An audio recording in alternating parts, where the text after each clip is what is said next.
Hi! Hi! Welcome back. So the last video we did was last week and we were telling everybody about our decision to adopt. Yes. So we're really excited.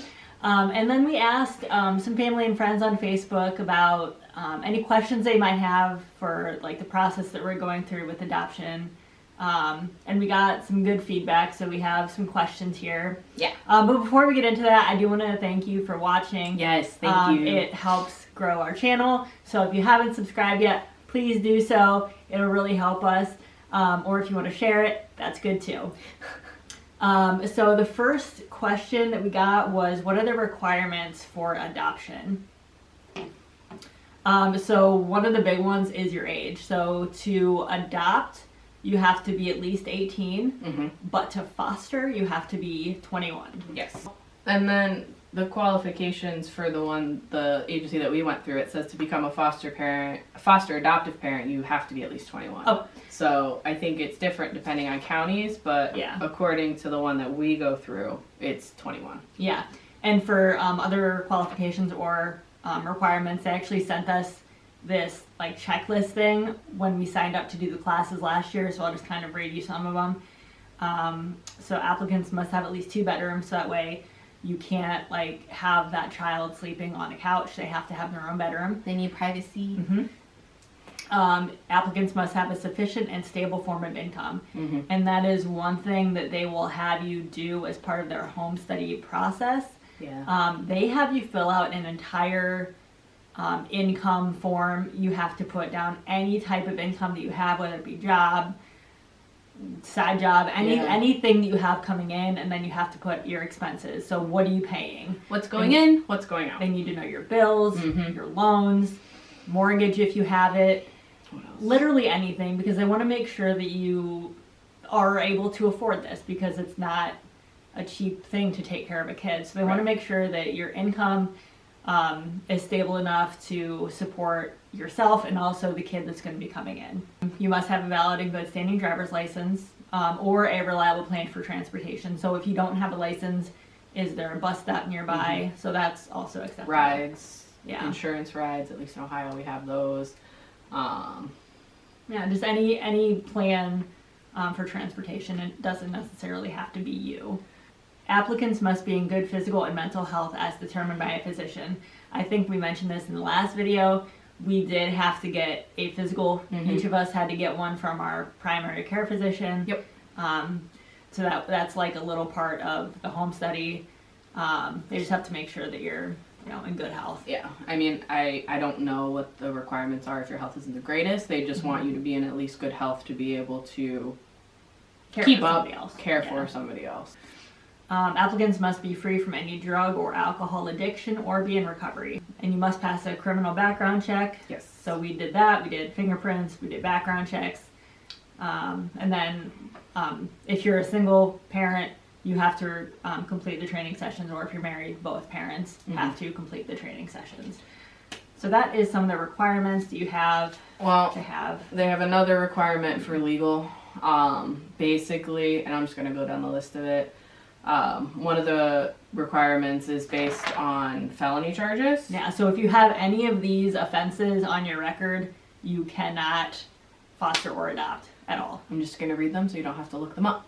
So, overarching offense to animals, homicide, assault, menacing, patient abuse and neglect, kidnapping related offenses, sex offenses, arson, robbery and burglary, theft and fraud, offenses against public peace, offenses against the family, weapons control, drug offenses, and then they have something like ethnic intimidation, harmful objects in food, and operating with OBI, DUI.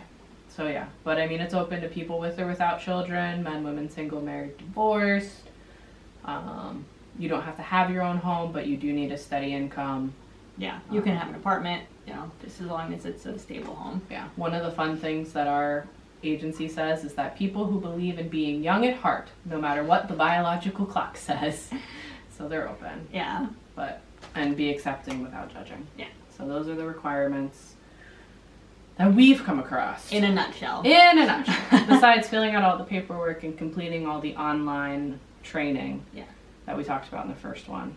And then the ongoing training that you have to hit a certain amount, which I'm blanking on the credits. Every 2 years you have to get recertified. I think it's 40 credits. Something like that. But that's only if you want to keep fostering or adopting with your license. If you are done with just one or however many, then you can let your license lapse. But if you decide that you want to do it again, you have to start all over from the beginning. Yeah. Classes, home study, everything. Yeah.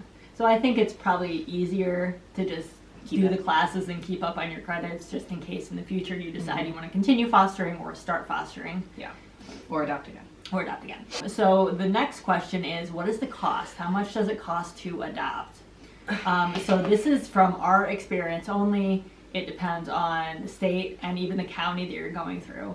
The agency that we're going through, there are no fees attached to it. It's a nonprofit agency, so they cover all expenses. Each county's different. Even in the county, if you're doing a private agency versus just like through Children's Services public agency, it depends. But for us, they waive the fees because it's nonprofit, and that's how they're kind of going about it. Yeah. So I think overall, with the adoption process, I believe the only thing that we're going to have to pay for is the court fees when we go to legalize the adoption. Yes. Usually you have to pay for the pre-service classes to get, so those classes, the home study itself, I think placement, and the process of that, the court fees as well. The next question we got, is there a waiting list to adopt? For the agency that we're going through, the way that it works is it's foster to adopt. So the kids that are up for adoption are already in foster care. So there's really no waiting list. Yeah. The way that it works is they match you to, or they match the kid to a family based on how you fill out the questionnaire, like what you're willing to accept and what you're not willing to accept. The child characteristic checklist. Yeah. As well as the information that our caseworker has gathered from us, and then they put it with the other caseworker to see if we're a good match, just at face value really in the beginning. Yeah. And at any given time, there's over 4,000 kids in foster care waiting to be adopted. So there's always a need for homes. So there's no waiting list for us, but I believe like if you're adopting an infant or if you're going through, I think so. a different type of agency, international adoption, I'm not really sure. There probably is some sort of waiting list, but not adoption through foster care. It could take time depending on how long it takes to match you with a child. Yeah. But there's always kids needing to be adopted. Yeah, so when we're looking at kids, they're already in that adoption phase. So everything else has been done on that end. They're just in foster care waiting for a permanent placement. So yeah, it's really just the waiting list of, are we matched? Are we appropriate? And then that whole process, which we're just at the beginning of, so we'll be able to update you on that if there is some type of waiting. Yeah. But there's not an actual list. We can go through and look for kids, or our caseworker will have us look at kids, and then we say, hey, we want to look through this one a little bit further or not, and then whether or not we're a match, they'll go further. Yeah. When we got the call that we were approved for adoption, she told us that we can look into each individual county, see what kids are available there, or there's a really great website. It's adoptuskids.org. It's just kind of like an overarching website for the entire country. It gives you a lot of great information on adoption, and it also lists kids for each individual state as well. So you can search by state or just for the whole country. Yeah. So it's been really helpful. Yeah. So we can go through that and we can look and get you get a snapshot. Really, that's all you get, which is great. And just then gives you a little blurb about each kid, and then if your worker sees fit that we might look into this more, they'll send you a little bit more information. Or if we see one that we're like, oh, that kind of connects with us a little bit, we just feel that kind of, I don't know, connection. Then we send it to them and be like, hey, we saw this kid. Can you look into it and see if that would be a match as well? Yeah. And that's kind of our waiting list process right now. And there has been a couple that if she doesn't think that they're a good fit right off the bat, she'll tell you. She'll just straight up tell us no, I don't think this is a good fit, and we're like, all right, we'll move on. Yeah, there was one, she was like, well, on your checklist you said that you didn't want this or this, but this kid has some of those things. So we looked at it a little bit deeper and decided, well, we'll either kind of go through a little bit to get more information about what actually was going on, or if it's something that like we don't feel like we can handle, or we're not ready for prepared. We make that judgment call and say, okay, well, let's just kind of keep looking. It's hard because you feel like you're judging, but you have to look at it at a face value of, can you provide? You also want to make sure that you are able to give this child what they really need. Not because you want them to just come in and live with you. So another question is, what is the radius of our adoption search, I suppose? And we kind of already covered that. So we are licensed within the state of Ohio, so we can look at any of the counties in Ohio. So the next question was, did we have to specify an age range? No. You can.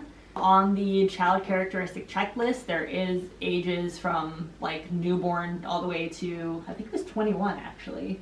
Because some of the kids, depending on their needs, 18 to 21 in the system until like between 18 and 21. It depends on when they age out of the system.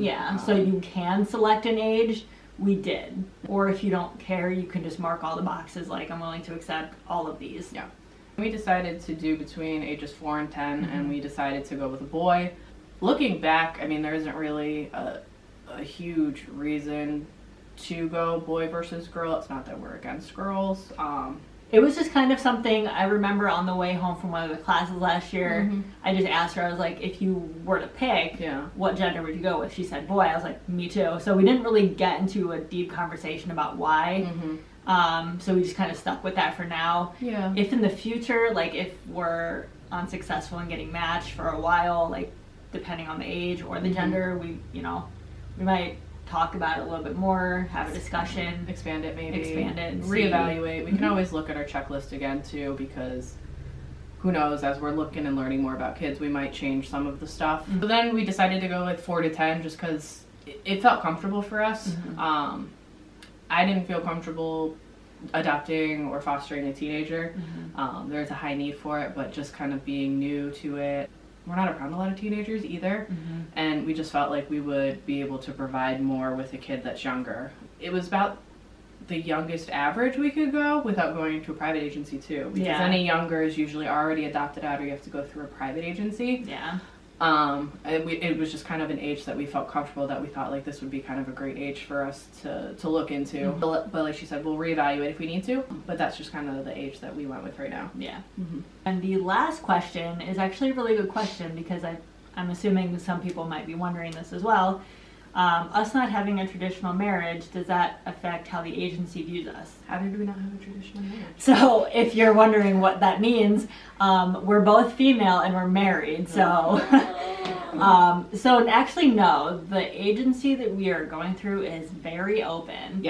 They provide services to all families and current and former foster youth without discrimination based on race, religion, color, gender identity, sexual orientation, gender expression, marital or domestic relationship status, age, national origin, handicapped family, or veteran status. So they welcome everybody. So that's all the questions we have. For now. Yes, for now. Thank you for asking, and I hope that you got some learning experience out of this. If you have any other questions that we didn't cover or didn't cover enough, leave a comment, let us know. And again, there's the website adoptuskids.org if you want to do a little bit of research on your own. We'll put the link in the description. Don't forget, please subscribe if you haven't already. Go ahead and share the video. We're hoping that this can help anybody that's adopting, even if it reaches just a handful of people, you know, make them feel a little bit better. But thank you for watching, and we'll see you next time. Okay, bye.